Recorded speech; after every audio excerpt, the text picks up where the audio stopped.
you doing? I'm Dave. Hi, Ali. Nice to meet you, Ali. Would you like to have a tour of the house? I love it, thanks. Come on in. Why don't we head over here to the common area? Wow, you have a lot of awards up there, huh? Yeah, the Cornell chapter of Acacia has won numerous awards from both Cornell University and also from the National Acacia Fraternity for outstanding chapter operations. That's great. That's great. Now, Dave, this room over here used to be the dining room before the wing was constructed in 1961. Really? I didn't know that. Acacia's been meeting in this room since 1934. Oh, that's great. I see the grand piano's still here, huh? Yeah, the piano's been there since the 1960s. Many brothers have fond memories of the piano. Yeah, no, especially I do. We used to play the songs all the time. I'm glad that the people still keep it up. The piano's still in use. That's great. So where are we off to now, Ali? I want to show you the downstairs. I'll show you the kitchen, dining room. That sounds great. Let's do that. Right, follow me.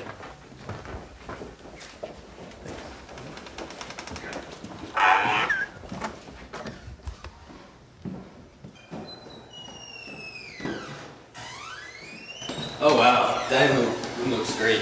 People still eat there every night? Yep, we still eat dinner here every night and say the doxology beforehand. That's great to hear. It's actually named the Pearl Murray Dining Room. Oh, that's her, right? That is a portrait of Pearl. Pearl was the cook here at Acacia from 1965 to 1985. She stayed in Ithaca from her retirement until she passed away in 1999, and brothers from that era would always make sure to visit Pearl whenever they were visiting Cornell. Oh wow. If you look over there, you'll notice these new French doors that were part of a renovation completed by the corporation board right after Pearl's death.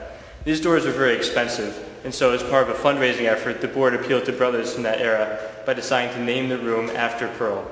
And those brothers came through with enough funds to make sure that Pearl's memory lives on in this room. That's great to hear. Should we head on to the kitchen? Sounds great. Okay. Wow. Kitchen sure has changed since I was here. Is Connie still the cook? Yes, Connie's our professional cook. She makes dinner 5 nights a week and also Sunday brunch. And to help her out, we have a restaurant quality kitchen. We have an Ansel fire suppression system. We also have a commercial dishwasher and several milk and juice dispensers throughout the kitchen. Wow, that's great. And when Connie's not here, the brothers also make use of the kitchen themselves. I can imagine. Right, and every night, 2 brothers do crew and also teach the pledges how to run the kitchen. Well, that's a really good idea. Feeling hungry? Now I am. Okay. So people still put soda in the soda machine or what? Yeah, sometimes beer. That's funny. I remember I used to get 2 beers for 25 cents. That used to be the day. Dave, this is the Davis Recreation Room, or it's commonly known as the bar room. Yeah, a lot of great memories in here. You know, this is a great place for brothers to hang out and watch TV. We also have a foosball table over there. Yeah, we used to have in my day too.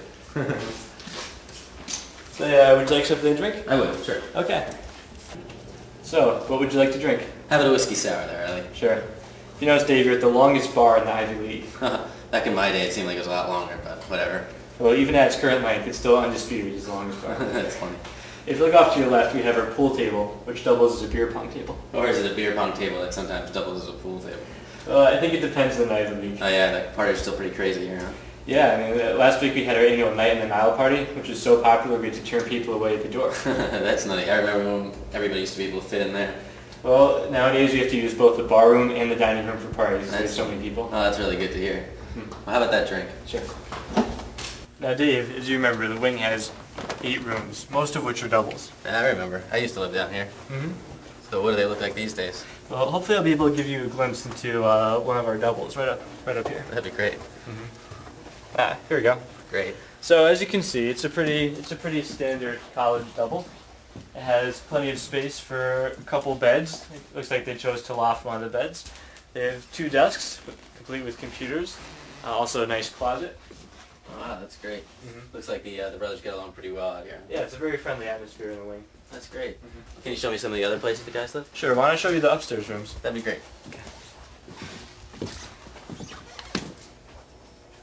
So we're going up to the older part of the house now? Yeah, the rooms on the 2nd floor, they're a lot more unique than the rooms in the wing, just because they are part of the original house. Oh wow. And the first thing I want to show you is right up here on the right. It's the 2nd floor suite. Okay, sounds good. Now, Dave, this is the 2nd floor suite. It's got 2 rooms in it. This is called Limbo, and the other room is called Sanctum. Okay. If you notice, these rooms have very unique shapes. But the brothers like them because they can use the crawl space back there for storage, and then the center of their rooms for socializing. Oh wow, a great view too. Yeah, it is a nice view. It's cool. Can you show me some of the other rooms in the house? Sure, let's go see the rest of the second floor. Sounds good.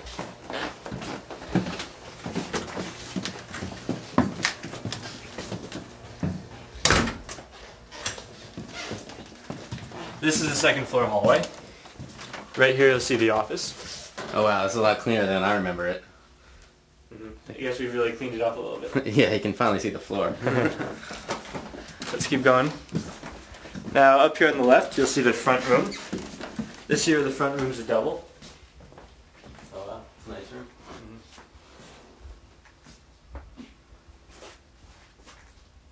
I guess they got their rock and roll lore. like the blue paint. Yeah. Now, I'm sure you remember the center room. Oh yeah, many great days in the center room. This is pretty much the best room in the house. Usually whoever has the most room points will choose this. And then as the house fills up, they'll take a roommate. Oh, that's great. Center room has great view with the windows, also has its own fireplace and bathroom. Well, that's quite a room. So what else is down here? Well, there's a couple more rooms I'd like to show you, Dave. First room is right here. The old bay room, huh? Yeah, it's called the bay room because of the windows, the bay windows. Oh wow. This room is always a single. It's one of the first to go, huh? Yeah, but it's usually the first single to be taken. It's a great room. Then we have one more. Finally, end room, huh? The end room used to be for the venerable dean, but as the house has gotten more crowded, now it's a double. Okay. But you see, it's a very nice room. Has its own porch, huh? Right, it's got the porch. Let's go see it. Oh wow, it's a great view from out here. Yeah, it used to be you could see Cayuga Lake, but it's still a great view of the backyard, the parking lot. Oh wow. So I guess the fire escape too goes all the way up to the 3rd floor, huh? Yep, there's a fire escape. You can be accessed by the dormer, and also the 2nd floor here. I guess we haven't seen the dormer yet, huh? No, you want to go up and see it? Yeah, let's go take a look. Let's go. Ellie, it looks like there's a lot of acacia history on these walls. Yep, this is the wall of paddles. You'll see a lot of the better examples of pledge paddles from past years. Oh, wow, I wonder if mine's still around. Right up here is room 469, where some of the brothers live. Oh wow, I can't believe they turned this into a room. That's funny. Well, let's keep going. Here's the dormer. Oh wow, looks a lot different than when I was here. So if you remember, it used to be exclusively used for storage and also to house pledges during Fraternity Appreciation Week. Oh yeah, but now you have to have guys sleep up here, huh? Yeah, it's actually a triple this year because we're overflowing the other parts of the house. Well, I guess that is a good problem to have. Yeah. I do remember Fraternity Appreciation Week though, us all sleeping up here. Yeah, well, aren't you glad you're only on the pledge side that week once? Yeah, thank goodness, I guess. Yeah. Well, is there anything in the house you haven't shown me yet? I intentionally saved the chapter room for last. It's the most formal room in the house. Oh wow, let's go see it. Sure.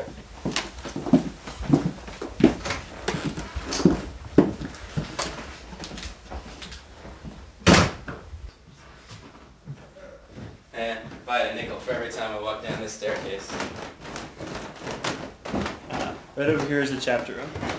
Wow. So here's the chapter room. It probably looks much like it did when you were here. Yeah, those big red couches, I think they're pretty much the same as they were. This room has a lot of items that help describe the chapter's history. Right over here we have the Acacia Charter for our chapter. Remember we were chartered in 1907 as the Nun chapter of Acacia.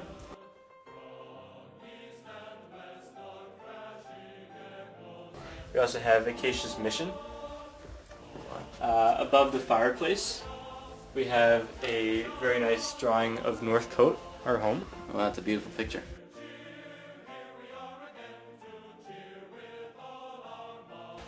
And then we have a letter from President Taft. Oh, President Taft was an Acacian, right? Right, he was an Acacian at the Yale chapter.